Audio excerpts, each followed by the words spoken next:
Corona संक्रमण के case कम होते देख और फूलों की घाटी का जायजा लेने के बाद 1 जुलाई से पर्यटकों के लिए फूलों की घाटी को खोलने का फैसला लिया गया। घाटी में आने वाले पर्यटकों को कोविड नेगेटिव रिपोर्ट लानी होगी। बीते साल कोविड के चलते घाटी को 1 अगस्त को खोला गया था, लेकिन इस साल घाटी को 1 महीने पहले ही खोला जा रहा है। इसके लिए घाटी में जाने वाले पैदल रास्ते और पुलिया की मरम्मत की जा चुकी है। साथ ही पोली गोनम घास को उखाड़ने का काम भी इन दिनों चल रहा है। घाटी का जायजा लेने के लिए नंदा देवी बायोस्फीयर के प्रभारी निदेशक ने टीम के साथ इसका जायजा लिया। इसके बाद घाटी को खोलने का फैसला लिया गया। लेंगे अगली खबर। नगला पंतनगर स्टेट हाईवे के पास सरकारी भूमि पर हुए अतिक्रमण के मामले में मंगलवार को वन विभाग ने 135 अतिक्रमणकारियों को चिन्हित कर जमीन खाली करने के नोटिस थमा दिए। नोटिस पढ़ते ही नगला निवासी एक बुजुर्ग को हार्ट अटैक आ गया और उसकी मौत हो गई। इसके बाद नगला वासियों में सरकार के प्रति खासा रोष देखने को मिल रहा है। नगला निवासी कार्तिक राम को वन विभाग की ओर से मंगलवार को नोटिस जारी हुआ था, जिसमें बताया गया था कि कार्तिक ने तराई केंद्रीय वन विभाग रुद्रपुर की भूमि पर अवैध कब्जा किया हुआ है और नोटिस में अवैध कब्जा करने का कारण बताओ और बेदखली की बात भी कही गई थी, जिसे पढ़कर कार्तिक राम ने खाना पीना छोड़ दिया और 30 जून बुधवार की सुबह उन्होंने दम तोड़ दिया। मृतक के परिजनों ने सरकार और वन विभाग पर आरोप लगाते हुए कहा कि हमारी 3 पीढ़ियां यहीं रहकर गुजर गई, आज तक कोई नोटिस नहीं आया। आज वन विभाग ने कह दिया है कि यहाँ से हटो, हम कहाँ जाएं। इसी चिंता से हमारे घर में एक मौत हुई है, जिसकी जिम्मेदार सरकार है। हमने हर बार वोट दिया, लेकिन हमारे सुनने वाला कोई नहीं है। हमको बेघर करने से अच्छा है। ये हादसे का कारण ये नोटिस जो आया है वन विभाग का, ये उनकी जान को वही नोटिस लेके गया। उससे पहले वो अच्छे खासे थे और खाना पीना भी खा रहे थे और नोटिस आने के बाद उन्होंने खाना खाया है और सुबह होते हुए उन्होंने 9 बजे दम तोड़ दिया। हाँ, जहाँ तक मेरे संज्ञान की बात है कि ये कई दिन से परेशान थे। मैंने उनको समझाने की कोशिश भी की कि टेंशन मत लेना, नोटिस जब आएगा चेक हो जाएगा। लेकिन जैसे ही नोटिस आया उनको इतना सदमा पहुंचा कि मैं नहीं कह सकता। लेकिन ये जो भी हुआ है इसके लिए वन विभाग, नोटिस देने वाले अधिकारी ये सब जिम्मेदार हैं और इनके खिलाफ 302 का मुकदमा चलाना चाहिए। वर्मा विशेष संवाददाता हमारे साथ जुड़ गई हैं। कंचन, जिस तरह बात की जाए अतिक्रमण को लेकर, जब वन विभाग का नोटिस सामने आता है एक बुजुर्ग की मौत हो जाती है। हालांकि परिवार इसको लेकर सरकार को जिम्मेदार ठहराता नजर आ रहा है। और इस पूरे मामले को लेकर बात की जाए तो क्या कुछ अपडेट सामने आ रहा है? देखिए कमल जी, पहले मामले को जानना बेहद जरूरी है।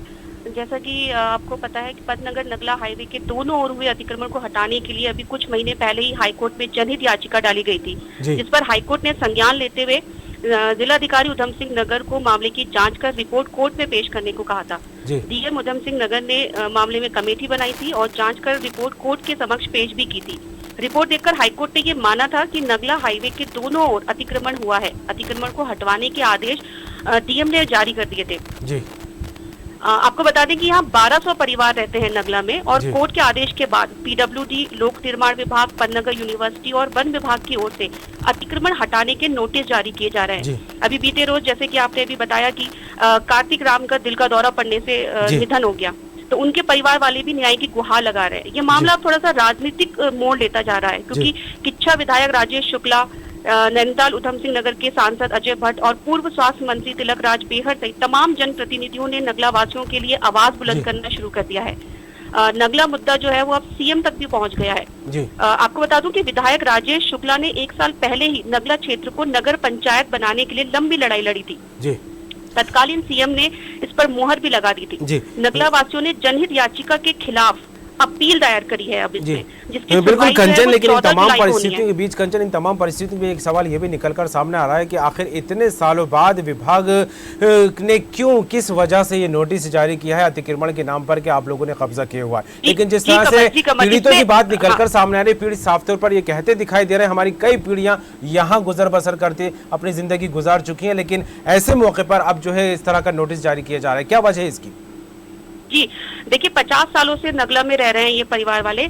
आज अचानक उनका घर छीनने की कोशिश की जा रही है। इसमें सबसे बड़ी बात जो सामने निकल कर आई है, जिसकी जांच होना बेहद जरूरी है, जी। वो ये है कि स्थानीय लोगों का कहना है कि कुछ लोग नगला को नगर पंचायत बनते नहीं देखना चाहते हैं। इसलिए षड्यंत्र के तहत जी। लोक निर्माण विभाग का 1978 से पहले का जो नक्शा है वो ही गायब करवा दिया। इसकी जाँच होनी बेहद जरूरी है। कमल जी, चलिए बिल्कुल, जुड़ने के लिए तमाम बात के लिए आपका शुक्रिया कंचन। तो जिस तरह से बात की जाए, अतिक्रमण के नाम पर रहवासियों को परेशान करने की खबर यहाँ पर निकलकर सामने आ रही है। सत्येंद्र रावत हमारे साथ जुड़ गए, स्थानीय निवासी पंतनगर से। सत्येंद्र, जिस तरह से अतिक्रमण के नाम पर नोटिस दिया गया है, कई लोग यहाँ पर कई पीढ़ियों से रहते नजर आ रहे हैं और ऐसे में नोटिस सामने आया, एक बुजुर्ग की मौत भी हो गई है। क्या है पूरा मामला, क्या कहेंगे इसे लेकर? पहले तो नमस्कार सर। जी सर, ऐसा है कि ये जो नगला का मामला है, ये इसमें पहले के मामले में और आज के नक्शे में बहुत अंतर हो चुका है। पहले के जो नक्शे थे नगला के, मेरी आवाज आ रही है सर? जी जी, बात जारी रखिए।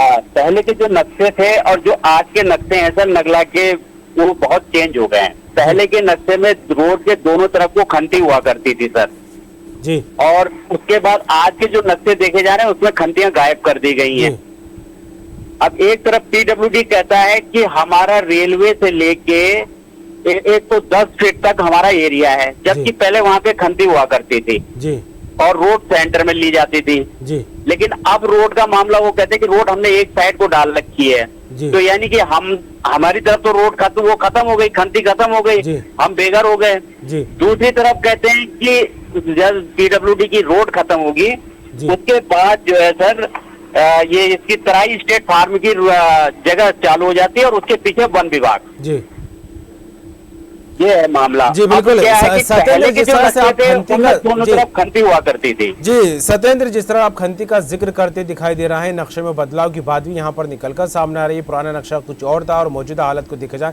तो आज का नक्शा कुछ अलग सामने आ रहा है। लेकिन खंती थी तो आखिर ये खंती गई कहाँ? विभाग ने कोई निर्माण किया है या फिर वाकई यहाँ के रहवासियों ने उस पर अतिक्रमण किया है? नहीं सर, अतिक्रमण जहां तक इसकी बात है कि न तो प्रशासन ने कोई निर्माण किया है यहाँ पे, और ना ही जो है ये जो लोग बसे हुए हैं, तो सर 1970 62 65 से बसे हुए हैं लोग। जी। यहाँ लोगों की 4 पीढ़ियां खत्म हो गई है। जी और ये नक्शे जो हुए ये सरकारी उसमें हुए हैं, यहाँ तो नक्शे का कोई औचित्य नहीं। तो जो नक्शे पहले थे इसमें तो केस भी लड़ा गया सर, और वो केस जो है यहाँ जीता भी गया, जी उसको रिजेक्ट भी किया गया, पर कोर्ट ने सुना और उसने इस चीज को माना कि हाँ ये लोग यहाँ रहते हैं तो इनको हटाया न जाए। जी, चलिए, जुड़ने के लिए तमाम बात के लिए आपका बहुत बहुत शुक्रिया सत्येंद्र। तो जिस तरह पंतनगर को लेकर बात की जाए तो यहाँ पर अतिक्रमण का नोटिस दिया गया है और लोगों को ये संदेश दिया गया है कि यहाँ से मकान खाली कर दिए जाएं। वन विभाग ने ये नोटिस जारी किया है। हालांकि यहाँ के रहवासियों का ये कहना है कि कई सालों से, कई दशकों से यहाँ पर हमारे परिवार के लोग, हमारे रिश्तेदार, ख़ानदान के लोग रहते चले आ रहे हैं। कई पीढ़ियाँ यहाँ पर रहती हुई गुजर गई हैं, लेकिन अब अतिक्रमण की बात क्यों की जा रही है?